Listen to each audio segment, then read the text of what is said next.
కూతురు జీవితం బాగుండాలనుకోవడం స్వార్థమైనా నాకేం బాధలేదు. తండ్రి నన్ను అహంకారంతో మాట్లాడుతున్నావురా? అహంకారం కాదమ్మా, మమకారం. అది ఉంటే నీ ఆలోచన ఇలా ఉండేది కాదురా. బుజ్జమ్మ మనసు ఇంత ఆవేదనకు గురి అయ్యేది కాదు. అమ్మా దయచేసి మాట్లాడకు. ఇది నా కూతురు పెళ్లి. నానమ్మలా వచ్చి ఆశీర్వదిస్తావో, చుట్టం చుప్పుగా వచ్చి 4 అక్షంతలేస్తావో అది నీ ఇష్టం.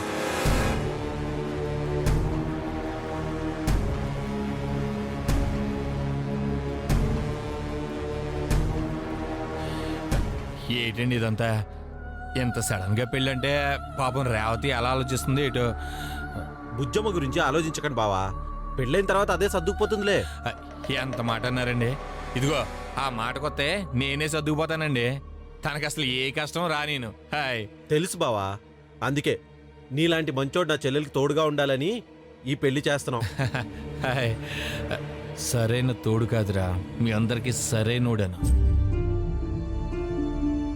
నీకు ఈ విషయం ముందే తెలుసు కదమ్మా, మాట్లాడవేంటమ్మా? పంతులు గారు నిన్ను త్వరగా రెడీ చేసి తీసుకురమ్మన్నారు. కదలకుండా కూర్చో. ఇక్కడే కాదు, పీటల మీద కూడా.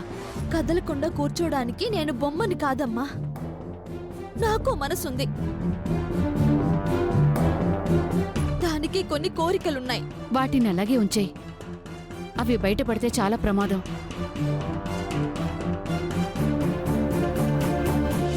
ఎలా మాట్లాడగలుగుతున్నావమ్మా ఇలా? ఒక ఆడదాని మనసు ఇంకో ఆడదే అర్థం చేసుకోగలదు అంటారు. అమ్మ అయితే ఇంకా బాగా అర్థం చేసుకుంటుంది అంటారు. కానీ నువ్వెందుకమ్మా నన్ను అర్థం చేసుకోవటం లేదు? అర్థం చేసుకోవాల్సింది నువ్వు బుజ్జమ్మ. పీటల మీద పెళ్లి ఆగిపోతే మన ఇంటి పరువు ఏమవుతుందో నువ్వే ఆలోచించు. అసలు పెళ్లి పీటల దాకా తీసుకొచ్చారెందుకు అని అడుగుతున్నానన్నయ్య. మీరెంత మాట్లాడినా, ఎన్ని మాటలన్నా మౌనంగా ఉన్నానే కాని ఎదురు మాట్లాడలేదు. నా బాధ చూసి సరే బుజ్జమ్మ నీ ఇష్టం అని అంటారనుకున్నాను గాని నా ఇష్టానికి నా మనసుకు విలువ లేకుండా పోయింది. నువ్వు మాత్రం మా విలువలు కాపాడాలని ఆలోచించావా? లేదే. మా అమ్మతో కలిసి నేను జరిపించాల్సిన పెళ్లిని ఆపించాలని చూసావు. విలువిచ్చాను కాబట్టే మౌనంగా ఉన్నాను నాన్న. అయితే అదే మౌనంతో వచ్చి పెళ్లి పీటల మీద కూర్చుని నా గౌరవం కాపాడు. నా వల్ల కావడం లేదు. నా మనసు అంగీకరించడం లేదు.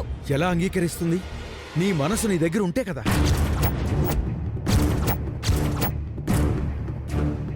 అది ఆ గౌతమ్ గారి చుట్టూ తిరుగుతుంది కదా.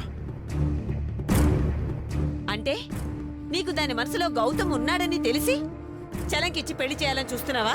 మనసులో ఉన్నోడు మంచోడు కాకపోతే ఏం చేస్తారు? ఆ మనసు మార్చి ఇంకొకరితో పెళ్లి చేస్తారు. అదే చిన్నాన ప్రయత్నం కూడా. ప్రయత్నించడానికి ఇది ప్రయోగం కాదన్నయ్యా, పెళ్లి నా జీవితం. ఆ జీవితం బాగుండాలనే మా తపన. దాంతో మాట్లాడరా. ఇంకో 5 నిమిషాల్లో అది పెళ్లిపీటల మీద ఉండాలి. మంగళసూత్రం పడితే మలినమైన దాని మనసు శుభ్రం అవుతుంది.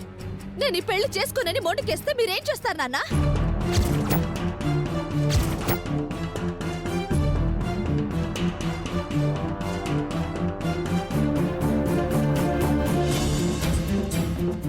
మీ అమ్మని చూసావా?